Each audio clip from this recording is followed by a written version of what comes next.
Hi, I wanted to make a video about an article I wrote that suggested that maybe the Fed actually has an interest in big stock declines.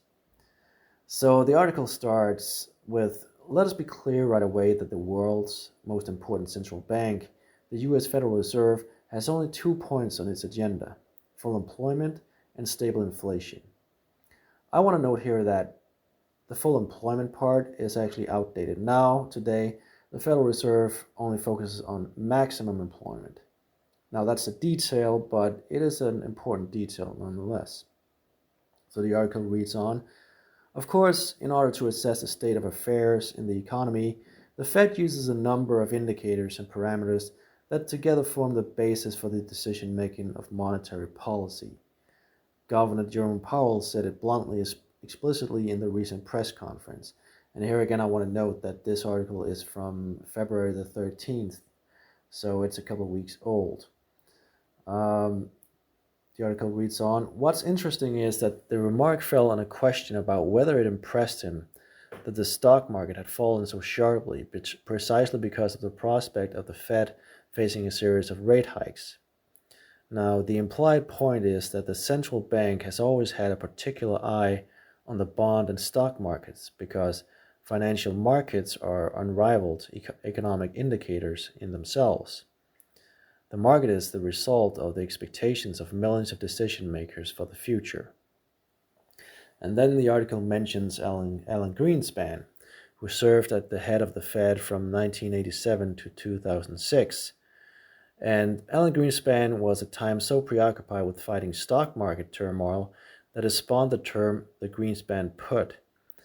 That's a term that describes how Alan Greenspan went in and, for instance, lowered interest rates to help companies alleviate any problems regarding debts and taking loans. And the word put refers to a put option that gives the owner of such an option the right to sell, for example, a share at a certain price sometime in the future. Now, the Greenspan put became a mantra that investors could just shop away in risky assets, and then the Alan Greenspan would come and save them if the risky assets ever failed. And that elaborated or that expanded to the coming Federal Reserve chairman, where the Greenspan put became kind of like a mentality that the Federal Reserve would always step in and help the investors if they had risky assets, and the markets took a turn downward.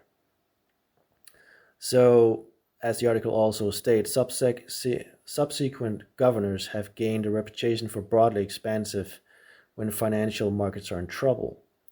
Ben Bernanke introduced acquisition programs after the financial crisis, Janet Yellen continued the policy, and Jerome Powell himself pushed the accelerator to the ground when the pandemic hit in the spring of 2020. So, ever since 1987, investors have had a reason to expect the central bank to be ready to help investors and markets if problems arose. But then the article argues that this time it might actually be different because not only because of inflation, which after 40 years of absence has appeared in the headlines around the world. Sorry. There's also the probability that the Fed welcomes falling stock prices because the causal link between the labor market and the stock market has turned upside down. And with that, it means that stocks have risen so much that millions of Americans have actually had the opportunity to leave the labor market with faith in the perpetual gains on Wall Street. So this is connected to the Great Resign that is talked so much about, where people are staying at home and not applying for the many jobs that that companies are offering in these days. So Powell's 2020 super put certainly sparked a wave of speculation so great that the world has hardly experienced anything like it. On the new digital trading platforms with easy access to leverage financial instruments, millions of green investments plunge into the stock market. And with green investors, we're not talking about environmental investments, we're talking about amateurs. So the article reads on, the booming investor culture took off after shares fell more than 30% in the spring of 2020.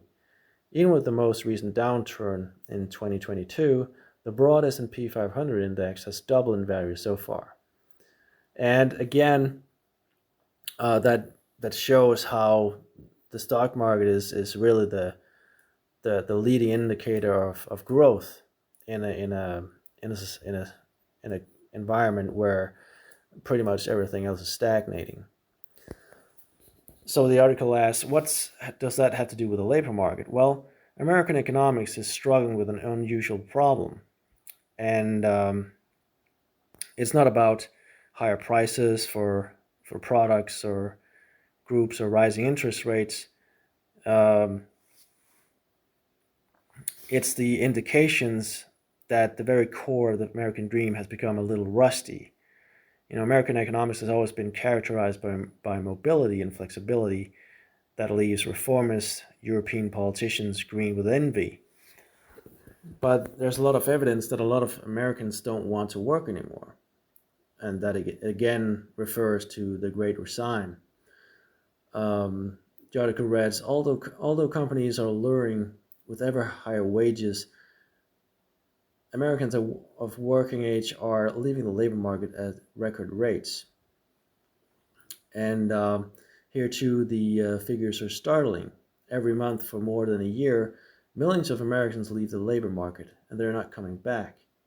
The explanations for the unusual phenomenon are typically related pandemic-related and resulting health problems, or the need to take care of other family members.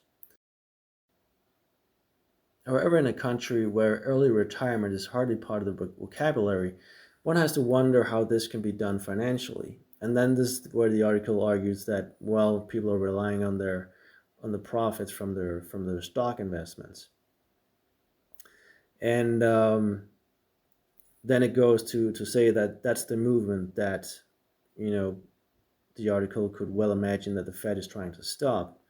And in this way, the Fed's dual mandate, inflation and employment, will no longer be a difficult balancing act. Now, inflation comes under control and the labor market gains capacity as Americans discover once again that the American dream is not a trading account with an online broker called Robinhood, but it's hard work, its diligence, and its talent. And then it closes with, the world domination of American economics is something as simple as the narrative that it pays to work. And that was the article. Now, personally, I do not believe that's the argument. I think there are people who are doing very well in the stock market. They're making a lot of money, but I don't think those are the people who are resigning from work. The people who are resigning are more in the lower middle class, and they're doing so because of what the article has stated before, tending to family members, and because of necessities in other areas. It's not because they have $1 million in the stock market or anything like that. But that was the article, and if you have any suggestions as what this could mean, then leave a comment in the comment section. I'd like to know. Bye.